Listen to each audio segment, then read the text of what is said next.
What's going on everyone, my name is AJ and welcome to today's episode of Worth It.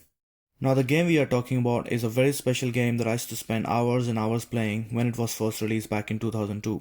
And now the fate has brought us together again. Huge thanks to the guys at Hangar 13 and 2K for making this happen. Before we begin, I would like to share one of my favorite scenes from the last game that impressed me so much that I ended up playing this game more than a few times. Let's have a look. I make good money, I help the family, I get a little action on the side. But one thing must be understood. I would never go against the Godfather.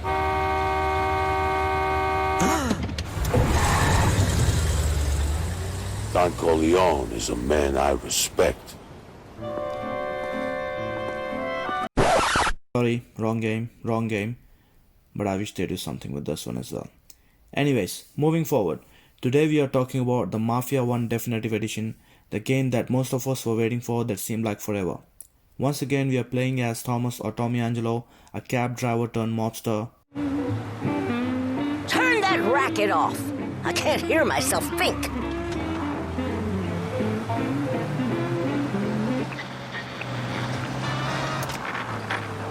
That's much better. In the beautiful city of Lost Haven, where two rival mobster gangs trying to gain control over the city. Under some unexpected circumstances, Tommy finds himself working for one of the group called Salieri family, where he becomes an important member of the crime world. Let's go say hi to the Don.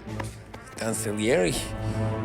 The game is set between 1930 and 1938 and involves a lot of driving and shooting. Now we'll try not to compare this game with the old one too much, because some of you may want to play this one for the first time and don't know anything about the old game, so sit back and enjoy. I wanna start positive. The graphics are stunning in this game, with some great cutscenes. Whether you're driving through the countryside on a sunny day, or if you're taking a stroll in the city, or maybe just killing your rival gang members on a rainy night, especially on a thunderstorm. The lightning looks so good.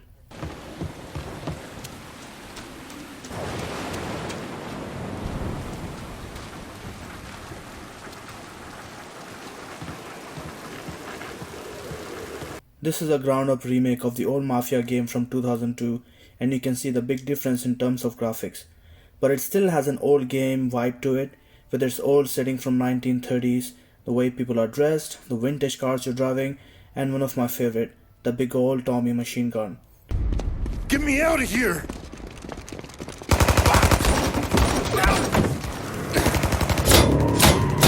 The attention to detail is extremely satisfying in some places, and the whole world reacts differently to different situations.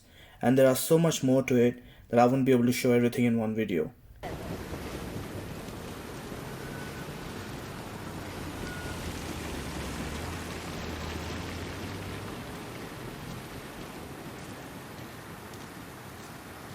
Let's talk about driving a little bit, as there is a lot of driving in this game. Although you can choose to skip the driving part from the main menu before starting the game, I think you should stick to driving. You will not regret it. There is another object to driving, which is the patrolling police cars, but you can save yourself the trouble of getting caught by limiting the speed when you're driving in the city by pressing the touchpad on the PS4 controller, and it limits the speed so that the cops don't pull you over for overspeeding. And when you drive in the countryside, the limit increases, allowing you to go a bit faster on the open road. Although you will rarely find any cops driving around, and if they do pull you over for rash driving or overspeeding or causing chaos, they may just give you a ticket, to which our guy will pay on the spot, forget everything happened.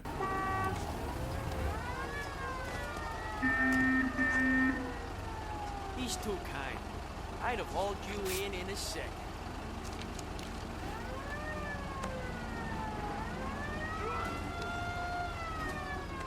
If you test their limits though, they will shoot back and even arrest you. One thing I enjoyed about driving is how all the cars handle differently.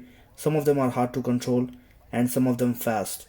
There is even a popular race which you have to finish in order to progress further in the game.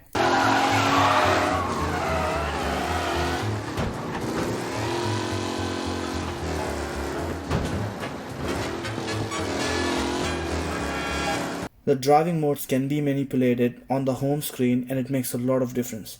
You got a garage with access to different cars as the story progresses, and there's 51 in total which you can unlock. You can shoot while driving obviously to take on your foes.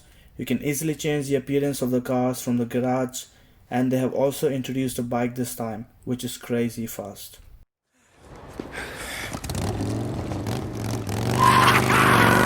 Go get him, Tommy! The navigation in the game is much easier with the signs on the road showing where to turn, so you don't have to keep looking on your small map every now and then.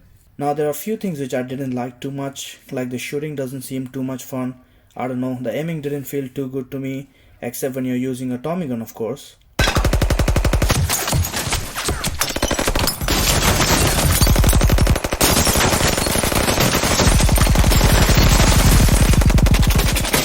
There aren't a lot of weapons in the game, and you can only carry a primary and a secondary gun. I didn't like the hand-to-hand combat either. The button timing felt very odd and didn't seem very enjoyable. There is a free roam in this game which you can access through the main menu because the game is pretty much going from cutscenes to cutscenes, although I didn't see the point of it as there isn't much to interact in the open world. There are no shops you can go into and most of the doors can't be accessed, and I would like to go to buy some clothes for Tommy because he's always wearing his taxi driver clothes in the free roam. And I got really upset when I thought I might be able to access the tram or a train to explore the city, and I was unable to access them as well. But I saw some people hanging out at the station though, and to this day I'm still wondering how they got up there.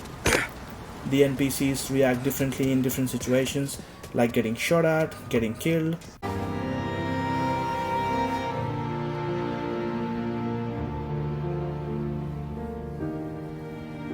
And it's funny to see them trying to find shelter in the rain. The smallest details like this makes a big difference to the game and makes it more enjoyable.